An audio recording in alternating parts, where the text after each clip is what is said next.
Θα πεθάνω ένα πένθυμο του φθινόπορου δίλη μες στην κρύα μου κάμαρα, όπως έζησα μόνος.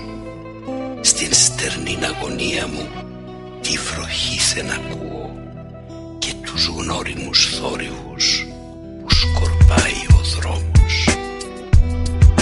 Θα πεθάνω ένα πένθυμο του φθινόπορου δίλη μέσα σε έπιπλα ξένα και σε σκόρπια βιβλία. Θα με βρουν στο κρεβάτι μου σε ένα αρθείο αστυνόμος. Θα με θάψουν σαν άνθρωπο που δεν είχε ιστορία. Απ' τους φίλους που παίζαμε πότε χαρτιά θα ρωτήσει κανένας τους έτσι απλά: τον ουράνι μην τον είδε κανείς, έχει μέρες που χάθηκε. Θα απαντήσει άλλος παίζοντας: αυτός έχει πεθάνει.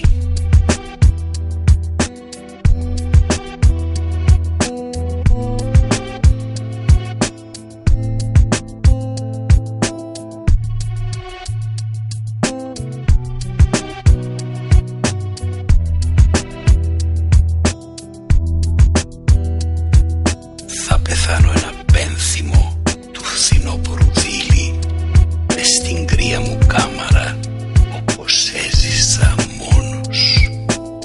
Στην στερνή αγωνία μου τη βροχή δεν ακούω και τους γνώριμους θόρυβους που σκορπάει ο δρόμος. Θα πεθάνω ένα πένθυμο του φθινόπορου δίλη μέσα σε έπιπλα ξένα και σε σκόρπια βιβλία.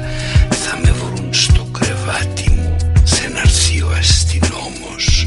Θα με θάψουν σαν άνθρωπο που δεν είχε ιστορία.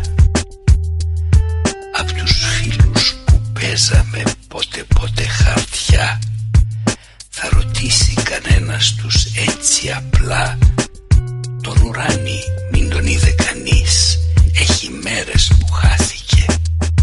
Θα απαντήσει άλλος παίζοντας: αυτός έχει πεθάνει. Μια στιγμή θα απομείνουνε τα χαρτιά τους κοιτώντας. Θα κουνήσουν περίλυπα και σιγά το κεφάλι. Θε να πούν κι είναι ο άνθρωπος, χτες ακόμα εζούσε.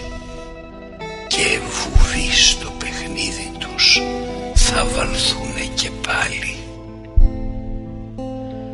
Κάποιος θα είναι συνάδελφος στα ψηλά που θα γράψει πως προώρωσα πέθανε ο ουράνης στην Ξένην.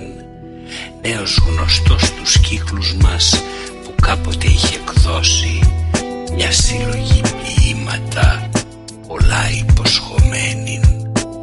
Κι αυτή θα είναι η μόνη του θανάτου μου μνήα. Στο χωριό μου θα κλάψουνε μόνο οι γέροι γονείς μου και θα κάνουν μνημόσυνο με περίσσιους παπάδες, όπου θα είναι όλοι οι φίλοι μου κι ίσως οι οχτροί μου. Θα πεθάνω ένα πένθυμο του φθινόπορου δίλη σε μια κάμαρα ξένη στο πολύβο Παρίσι, και μια κέτη θαρώντας πως την ξέχασα γυάλιν θα μου γράψει ένα